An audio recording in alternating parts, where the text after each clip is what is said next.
ፍቅር ደስ ይላል፣ ግን ደግሞ ክህደት ሲኖር በጣም ይጎዳል። በተለይ ደግሞ ሙሉ ነገራቸው ለሚዲያው ቅርብ ለሆኑ ለታዋቂ ሰዎች ይህ ነገር በጣም ከባድ ነው። ዛሬ በሚዲያ እና በይፋዊ መድረኮች ላይ በፍቅር ህይወታቸው ስለገጠማቸው የክህደት ቁስልና የልብ ስብራት በአደባባይ የተናገሩ አራት ታዋቂ የሀገራችን ሴት አርቲስቶችን ይዘንላችሁ ቀርበናል። ከመጀመራችን በፊት ግን እንደዚህ ያሉ አዳዲስና አዝናኝ መረጃዎች እንዳያመልጧችሁ ሰብስክራይብ ማድረጋችሁ እንዳትረሱ። በቀጥታ ወደ ዝርዝራችን። አራተኛ ላይ የምናገኛት በሐረር ከተማ ተወልዳ ያደገችው ድምፃዊት ኤደን አይሸሹም ናት። ኤደንን ናፍቆት በተሰኘው ተከታታይ ድራማ ላይ በትወና ያየናት ሲሆን በሙዚቃው ዘርፍ ደግሞ እያልኩ ፈራተባ በሚለውና በሌሎች በጣም በተወዳጅ ስራዎቿ እናውቃታለን። ኤደን በሰይፉ ሾው ላይ በነበራት ቆይታ እያልኩ ፈራተባ የተሰኘው ዘፈኗ ያሳለፈችውንና የተጎዳችበትን የፍቅር ህይወት መነሻ በማድረግ የጻፈችው መሆኑን ገልጻለች። አብዛኛውን ጊዜ ዘፈኖችን የምጽፈው ከራሴ የህይወት ተሞክሮ ተነስቼ ነው የምትለው ኤደን በወቅቱ በፍቅር አጋሯ የደረሰባት ክህደት ለስራዎቿ ግብአት ቢሆናትም ውስጣዊ ስብራትን ግን ጥሎባት ማለፉን አልሸሸገችም። ሶስተኛው አርቲስታችን ደግሞ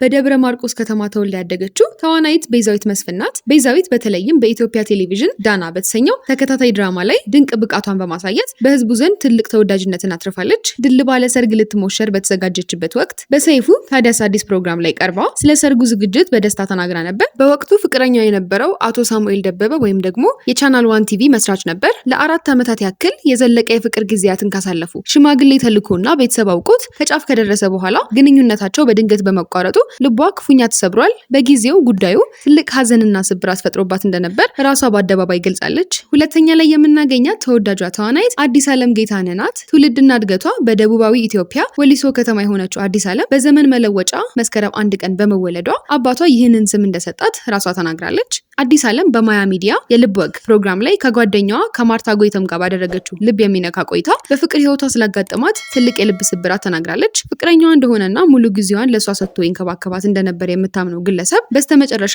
ባለትዳርና የልጆች አባት መሆኑን ስትሰማ ክፉኛ ተጎድታ እንደነበር ገልጻለች። በዚህም ከዚህ ሀዘንና ስብራት ለመውጣት ከ2 ዓመት ያላነሰ ጊዜ እንደፈጀባት በራሷ አንደበት ተናግራለች። ታዲያ በአንደኛ ላይ የምናገኛት የብዙዎቻችን ተወዳጅ አርቲስት ቬሮኒካ አዳነ ናት። የታዋቂው አዝማሪ ያዳነ ተካ ልጅ የሆነችው ቬሮኒካ የዩኒቨርሲቲ ተማሪ ያለች በኢንስታግራም በምትለቃቸው ከቨር ሙዚቃዎቿ ነበር የብዙዎችን ቀልብ የሳበችው። በአሁኑ ወቅት በሙዚቃ አድማጮች ዘንድ እጅግ ተወዳጅ ከሆኑ ወጣት ድምፃውያን መካከል አንዷ ለመሆን በቅታለች። ቬሮኒካ ከ4 ዓመት በፊት ለአድማጮች ያቀረበችው ጥፍጥ አለኝ የተሰኘው ዘፈኗ በቀጥታ የራሷን የፍቅር ህይወትና የደረሰባትን ክህደት የገለጸችበት እንደነበር ተናግራለች። በወቅቱ በፍቅረኛዋ በደረሰባት ከፍተኛ ጉዳት ምክንያት ከእንግዲህ ትዳር የሚባል ነገር አልፈልግም እስከማለት ደርሳ ነበር። ይሁን እንጂ አሁንም ድረስ በተለያዩ ቃለ መጠይቆች ላይ ያ የቆየ ስብራት ጥላውን እንዳጠላባት በግልጽ ይስተዋላል። ታዲያ ቬሮኒካ እነዚህ ነገሮች በሙሉ አልፋ ነው በቅርቡ በተካሄደው የአፍሪካ አዋርድ ላይ በተለያዩ ዘርፎች ስሟንና ሀገራችንን ማስጠራት የቻለችው። እንግዲህ ተመልካቾቻችን ፍቅር ሲሰምር ውብ እንደሆነው ሁሉ ክህደት ሲያጋጥም ደግሞ ጠባሳው ትልቅ ነው። እነዚህ አርቲስቶች ከደረሰባቸው የልብ ስብራት ተነስተው ዛሬ ላይ ለስኬት መብቃታቸው ጥንካሬያቸውን ያሳያል። ከነዚህ አርቲስቶች መካከል የማን ታሪክ ይበልጥ ልባችሁን ነካ ወይም ደግሞ እሷ ጠንካራ ናት ያላችኋት የትኛዋን አርቲስት ነው? ሀሳባችሁን በኮመንት ማጋራት እንዳትረሱ። ቪዲዮአችንን ከወደዳችሁት ላይክ እና ሼር አድርጉ። እንዲሁም ደግሞ እንደዚህ አይነት መረጃዎች በጊዜው እንዲደርሳችሁ ሰብስክራይብ ማድረግ፣ የደውል ምልክቷን መጫን በጭራሽ የሚዘነጋ ነገር አይደለም። በቀጣይ በአዲስ መረጃ እስከምንገናኝ መልካም ጊዜ። ይህ ልዩ መረጃ ነው።